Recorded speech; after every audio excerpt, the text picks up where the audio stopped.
If you're like most drivers, you've probably had this experience. You see another driver do something really stupid or dangerous and think, that driver's got to be on the phone or maybe drunk. You may have even contacted law enforcement in an effort to get a driver off the road.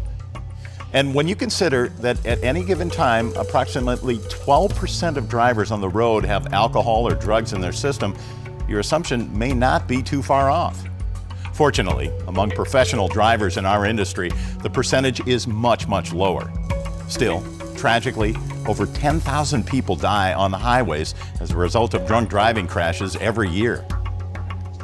Add in the crashes and fatalities that result from drivers impaired by drugs, and you understand the seriousness of the problem.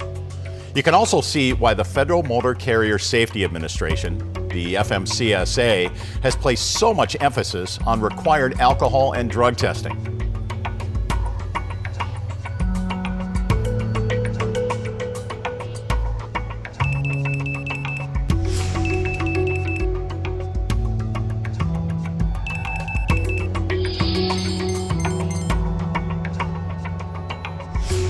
It's a fact.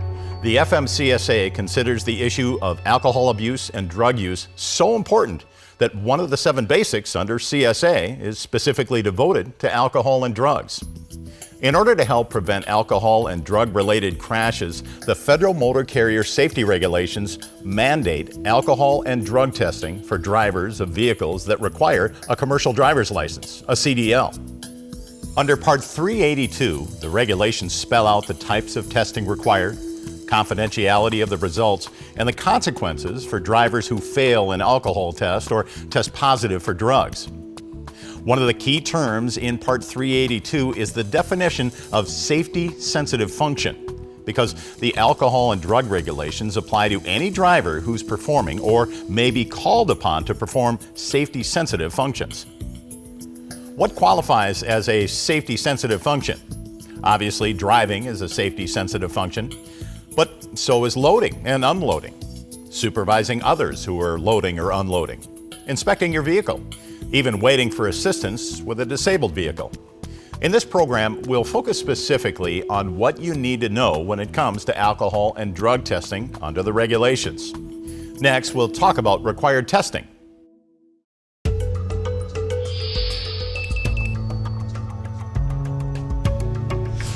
A number of tests are required by the regulations. Pre-employment, post-accident, random, reasonable suspicion, return to duty, and follow-up.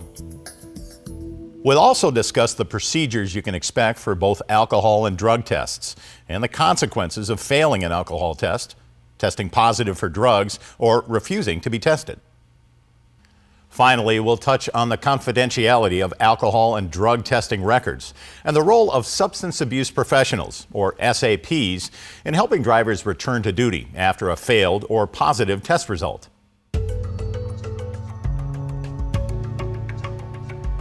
If you drive a commercial motor vehicle that requires a CDL, you know about pre-employment testing. All drivers, prior to performing safety-sensitive functions for a motor carrier for the first time, must be tested for drug use and have a negative test result. Pre-employment testing applies to both newly hired drivers as well as a person who transfers into a driving position from a non-driving position.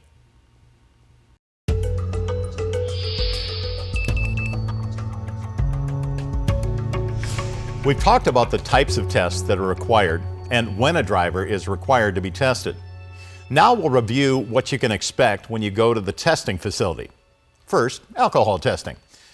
The alcohol test must be administered by someone who is trained and qualified in the procedures and on the device that will be used for your test. This person is usually referred to as a BAT, a breath alcohol technician, or an STT, a screening test technician.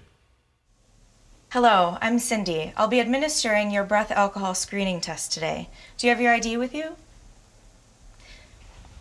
May I please see your ID so I can confirm your identification for the test? Sure. Here's my driver's license.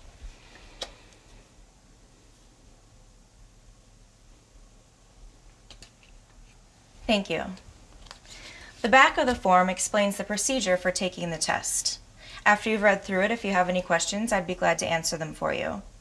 I've already filled out the first part of the form, but I'd like you to review it for accuracy and then fill out part 2. And then please sign where it indicates your agreement to take the test. If you refuse to complete or sign the form, that is considered refusal to take the test and has the same consequences as failing the test. This is the device we'll be using today. It's called an evidential breath testing device.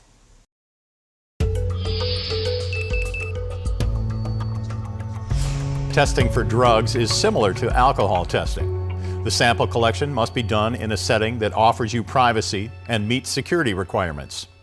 The technician must be trained and certified in the process and must use approved materials and documents. May I see your ID, please? Like alcohol testing, you'll be required to present a photo ID. Thank you. There you go. And if you would please empty your pockets and put everything in this drawer. You'll also be required to empty your pockets to make certain that the sample you're about to give can't be tampered with. Is that everything? Before you provide the urine sample, I need you to wash your hands here. Afterward, I'll turn off the water supply. You should fill the sample cup at least half full and don't flush the toilet when you're done. Do you have any questions? Oh, what do I do with the sample after I'm finished? I'll be waiting right out here. You can bring it to me. You can go ahead and wash your hands now. In the case of verified prescription drug use, the test is reported as a negative to the employer. But the MRO may speak with the driver about any safety and medical qualification concerns and getting another medication that is more acceptable to the MRO. If the prescription is not changed, the MRO will report the possible medical disqualification to a medical examiner, employer, substance abuse professional, FMCSA, or National Transportation Safety Board in the course of an accident investigation.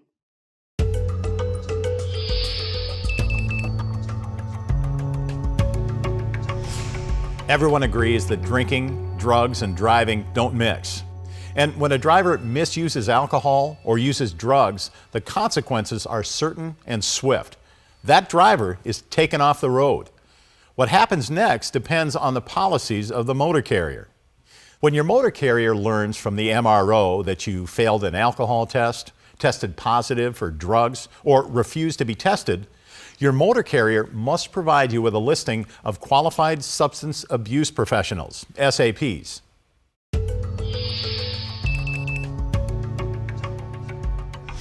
If a driver wants to return to safety-sensitive functions, including driving, he or she must meet face-to-face with the SAP, who will complete a clinical evaluation and may refer the driver to a treatment program. The SAP may consult with the MRO as part of this evaluation. The SAP is responsible for conducting the initial evaluation and assessment, and so at the conclusion of that, we'll make some recommendations. Do you go to education or do you go to a treatment program? And we'll follow your case throughout your participation in that program. At the conclusion of that, we'll have you come back in our office. We'll sit down, we'll talk about what that experience was like for you, what you learned from it, and how you can prevent this occurrence from happening again. And then we'll submit a final report to your employer, which would include that you've completed the process, that you've done everything satisfactorily, and we'll also provide a final testing program as well.